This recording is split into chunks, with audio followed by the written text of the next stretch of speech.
a gente vai continuar aqui falando sobre cores nos ambientes e agora eu vou falar sobre os verdes. Eu pessoalmente gosto muito do verde, eu gosto na vegetação, eu gosto no detalhe no ambiente, uma poltrona, um chale. Eu acho que é uma cor que ela sempre inspira natureza, ela sempre inspira uma vibração positiva. Então eu uso bastante em meus projetos. Se você olhar lá no meu Instagram, você vai ver que tem muitos deles com tons esverdeados, ok? Então eu vou falar aqui exatamente de um projeto nosso, que tem essa pegada que eu acabei de repetir aí sobre o chale, né? Então basicamente é um ambiente que ele mistura os tons de bege, off-white, marrom, com esse chalezão de veludo cinza lá. A gente tem um pendente dourado, né, aqui. O verde dá um casamento perfeito com o dourado. Veja só. Então, só ele moldurando a lateral da mesa de jantar faz toda a diferença, né? Imagine se não tivesse ele. Basicamente, o ambiente ficava um ambiente, né? Então, ele usa como uma moldura. O chale serve para isso, né? Aqui um detalhe do tecido, aqui é um veludo belga, que a gente chama, com pendente. E aqui outro ambiente do nosso escritório também, então eu usei as duas poltronas, algumas almofadas, e o restante do verde estaria na decoração fina mesmo, né? Tons de marrom, tons terrosos, que a gente chama, que casam muito bem. São tons terrosos, mas eles estão dentro de um verde um pouco mais vibrante. Se eu fosse usar aqui na paleta dos verdes, seria nesse sentido aqui, um verde que também tem uma pegada um pouquinho mais de cinza, e aí com a nossa base neutra lá, que são os marrons e cinzas lá, que eu sempre menciono que é um casamento perfeito. Então, uma cor vibrante com uma cor base, né? Que é o que a gente está usando basicamente aqui. Um outro ângulo da mesma sala, veja, aquela questão da iluminação, por mais que o verde aqui tenha dado uma escurecida desse lado, a gente tem toda essa iluminação natural vindo. Vocês vão ver que com o passar do tempo, vocês treinando o olho de vocês vão se acostumando a observar esses espaços de uma forma basicamente matemática. Vocês vão vendo a iluminação entra aqui e vocês vão pensando nisso e realizando isso naturalmente. Aqui a questão do home da TV, então tem esse painel também que ele está num azul esverdeado, um marrom da madeira que dá a questão do aconchego, né? E o verde da planta. Aqui é um outro ambiente, tá? Que seria o ambiente de uma suíte. Então, basicamente, eu tenho só o verde na decoração fina e no papel de parede aqui do canto. Uma outra imagem do mesmo ambiente. Roupa de cama, ela num tom cinza esverdeado também. Uma proposta mais branca, mais clara, mais amena e usando o verde em alguns detalhes.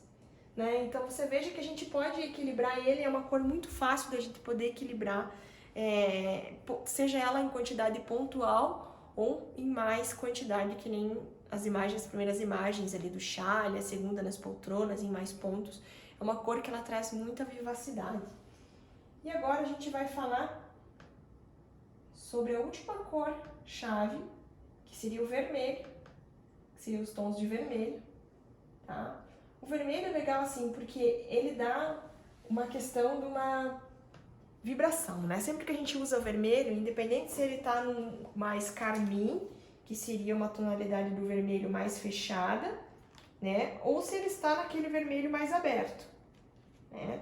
Olha só, a gente tem aqui um vermelho mais fechado e a gente teria algo aqui assim, um vermelho mais aberto, mais luminoso, menos luminoso, mais luminoso, né?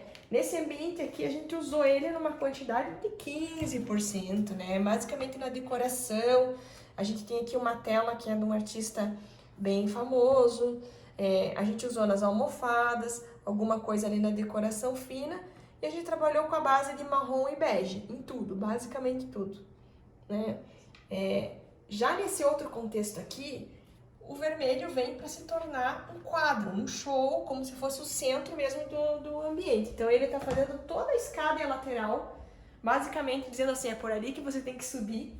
Mas olha só como ficou legal, é um contexto totalmente neutro e somente a escada no vermelho. Aqui já nesse lavabo também do nosso escritório, a gente escolheu utilizar o vermelho numa bancada de couro. Então a gente está trabalhando com tons cinzas, terrosos e pretos na base. E o vermelho dando destaque só para a bancada, só na bancada. E aqui todo mundo conhece né? São Paulo tá aí para isso. A gente tá usando o vermelho todo na estrutura para destacar, né? E para dizer mesmo, isso está suportando esse paralelepípedo. Então o vermelho também serve para destacar as situações. A questão daqui também, todo ambiente acinzentado e a gente usando ele somente aqui na questão da biblioteca. Veja, nem sempre a gente tem o mesmo preconceito que a gente tem com o preto, a gente tem com o vermelho, né? Que ele é aquela cor que a gente vai usar e vai cansar. Veja que ambiente gostoso, que ambiente bacana. E sempre que eu uso vermelho é realmente para se tornar um ponto de destaque, um foco. Quando está tudo muito neutro, vamos colocar aquele objeto vermelho ali para dar aquele pontinho, aquela cerejinha assim em cima do bolo, né? E essa seria a última imagem nossa dos vermelhos.